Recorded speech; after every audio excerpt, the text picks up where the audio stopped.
They told us there was one rule in music that could never be broken. You can't replace the lead singer and survive. In R&B, especially black music, that voice carries more than melody. It holds memory, pain, love, and identity. It becomes the soul of the group. Lose it, and the story is supposed to end. But history tells a very different story. Some of the most influential R&B groups didn't just survive after losing their front voice. They evolved. They expanded. They became bigger than anyone imagined. What looked like risk became legacy. What felt like loss became greatness. Tonight, we uncover the moments when change reshaped destiny, when harmony outlasted ego, and vision proved stronger than any single voice. Stay with us until the end, because one group on this list will completely change how you define the word irreplaceable. Welcome to Secrets of Black Starr. Shalamar, when replacing the lead singer, didn't save the group. It redefined its ceiling. Shalamar's story stands as one of the clearest examples in R&B history where replacing a lead singer didn't weaken a group. It transformed its destiny.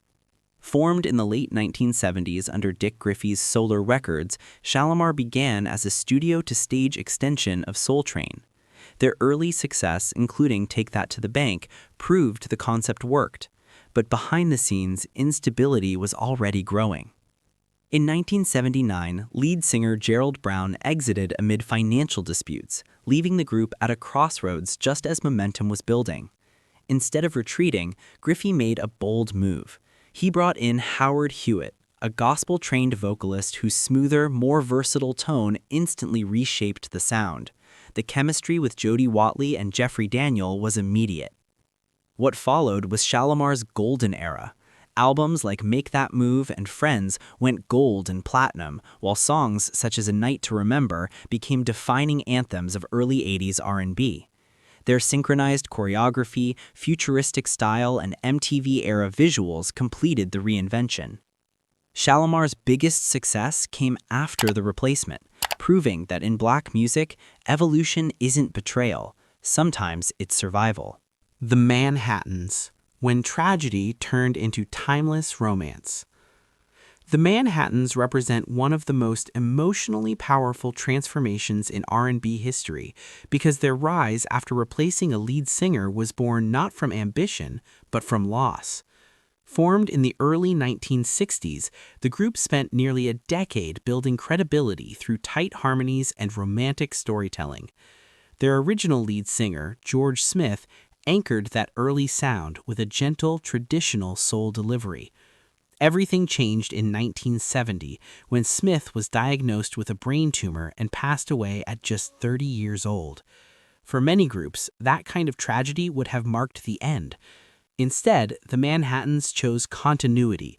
They brought in Gerald Alston, a young gospel-trained vocalist whose voice carried warmth, vulnerability, and emotional maturity. Alston didn't replace Smith, he reframed the group's emotional core.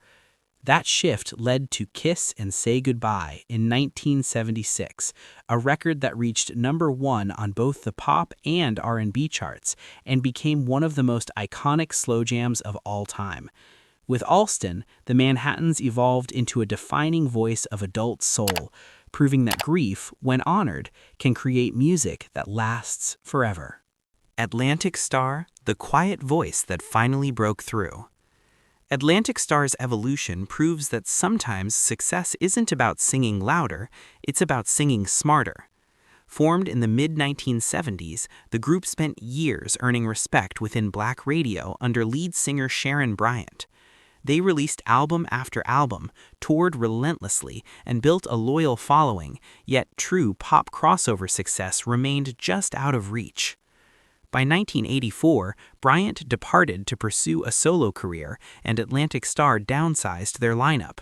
What looked like contraction became clarity.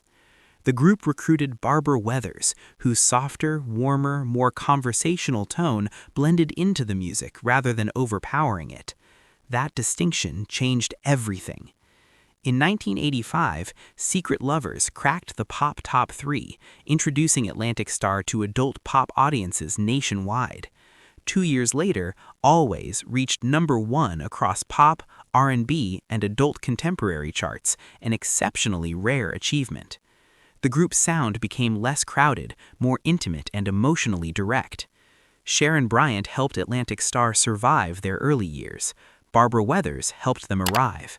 Their story proves that replacing a lead singer isn't about losing identity, it's about finally finding the voice your audience has been waiting to hear. The Temptations, losing the face, finding the future. The Temptations' rise after replacing their lead singer isn't just a success story, it's one of the most important reinventions in American music. By the mid-1960s, the group was already a Motown powerhouse, with David Ruffin's gritty tenor defining classics like My Girl. His voice was iconic, but mounting tensions, absences, and ego fractured the group from within. In 1968, Ruffin was dismissed and Dennis Edwards stepped in. On paper, it seemed unthinkable. Ruffin was the face of the Temptations, but Edwards brought a raw, gospel-trained baritone that allowed producer Norman Whitfield to push the group in a bold new direction. Love songs gave way to psychedelic soul and social commentary. The results were historic. Cloud 9 won Motown's first Grammy, followed by I Can't Get Next to You and Papa Was a Rollin' Stone, all #1 pop hits. With Edwards, the Temptations became cultural commentators, not just hitmakers. They didn't just replace a singer, they escaped being trapped in one era and proved that sometimes losing the voice everyone knows is how a group finds the voice history remembers. The Drifters, a group that refused to disappear. The Drifters' survival after replacing their lead singer stands as one of the most extraordinary stories in R&B history because they didn't do it once, they did it again and again. Formed in the early 1950s, the Drifters were never built around a single star. They functioned as a professional vocal institution shaped by elite singers, visionary producers, and unwavering standards. By 1960, the group reached a commercial peak with Ben E. King as lead vocalist, delivering classics like There Goes My Baby and Save the Last Dance for Me. When King departed to pursue a solo career, most groups would have collapsed. Instead, the Drifters evolved. Rudy Lewis stepped in, bringing elegance and emotional warmth to hits like Up on the Roof. Then tragedy struck. Lewis died suddenly in 1964. Hours later, Johnny Moore was called in to record Under the Boardwalk, which became the group's defining anthem. Through change and loss, the Drifters proved their true identity wasn't any one voice, it was resilience itself. The Drifters, a group that refused to disappear. The Drifters' survival after replacing their lead singer stands as one of the most extraordinary stories in R&B history because they didn't do it once, they did it again and again. Formed in the early 1950s, the Drifters were never built around a single star. They functioned as a professional vocal institution shaped by elite singers, visionary producers, and unwavering standards. By 1960, the group reached a commercial peak with Ben E. King as lead vocalist, delivering classics like There Goes My Baby and Save the Last Dance for Me. When King departed to pursue a solo career, most groups would have collapsed. Instead, the Drifters evolved. Rudy Lewis stepped in, bringing elegance and emotional warmth to hits like Up on the Roof. Then tragedy struck. Lewis died suddenly in 1964. Hours later, Johnny Moore was called in to record Under the Boardwalk, which became the group's defining anthem. Through change and loss, the Drifters proved their true identity wasn't any one voice, it was resilience itself. The OJs, replacing a voice without losing the soul. The OJs' story is one of dignity, endurance, and respect for legacy. After years of struggle, their breakthrough came in the early 1970s under Philadelphia International Records. With William Powell as a core member, the group became voices of Black America through socially conscious hits like Backstabbers and Love Train. Powell's calm, steady tone balanced Eddie Levert's intensity and Walter Williams' clarity. Then, in 1977, Powell was diagnosed with cancer and passed away at just 35. The loss was devastating, yet the OJs chose preservation over reinvention. They brought in Sammy Strain, a seasoned vocalist who understood restraint and harmony. With Strain, the group released Used to Be My Girl, a top 5 pop hit that extended their relevance. More importantly, the OJs continued touring and recording for decades, evolving from hitmakers into cultural institutions. They proved that sometimes getting bigger doesn't mean louder, it means lasting longer. Earth, Wind, and Fire, finding the voice that made the vision fly. Earth, Wind, and Fire's rise after a key vocal shift wasn't about rescue, it was about precision. Founded in 1969 by Maurice White, the group was built on an ambitious vision that fused soul, funk, jazz, African spirituality, and pop. Early lineups explored that sound, but something was missing: a vocal contrast capable of translating that complexity to mass audiences. Everything changed in 1972 when Philip Bailey joined the group. His ethereal falsetto didn't replace White's grounded tenor, it completed it. The interplay between the two voices became Earth, Wind, and Fire's signature, balancing earthiness with transcendence. The results were historic.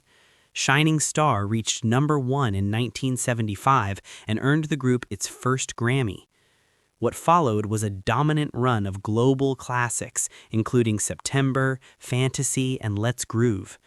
As White later stepped back from touring, Bailey assumed the frontman role, preserving continuity rather than signaling decline.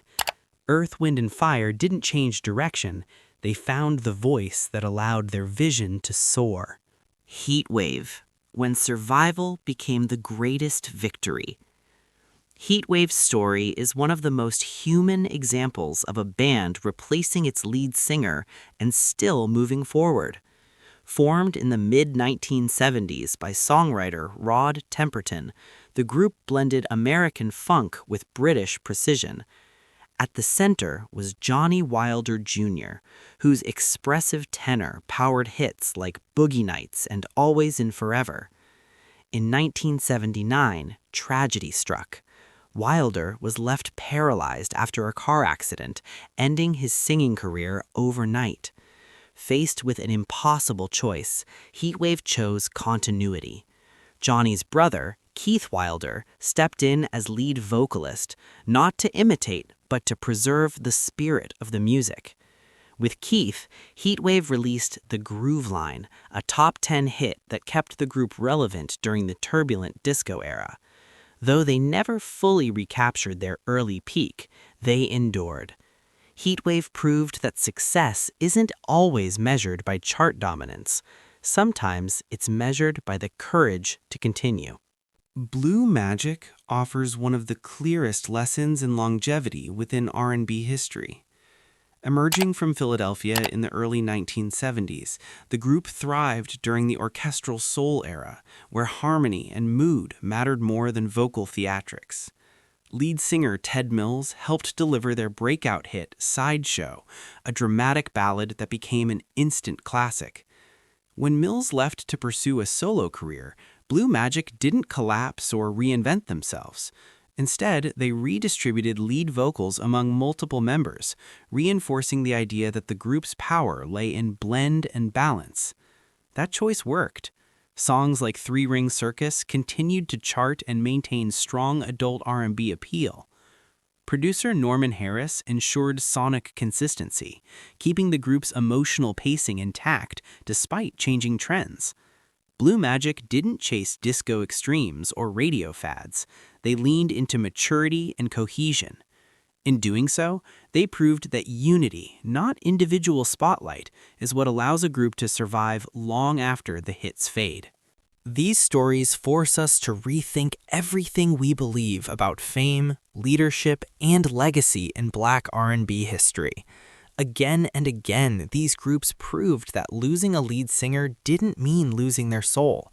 Sometimes it revealed it. The voice may change, but harmony endures. The face may disappear, but vision survives. Was greatness already built into the system, waiting for the right moment to emerge?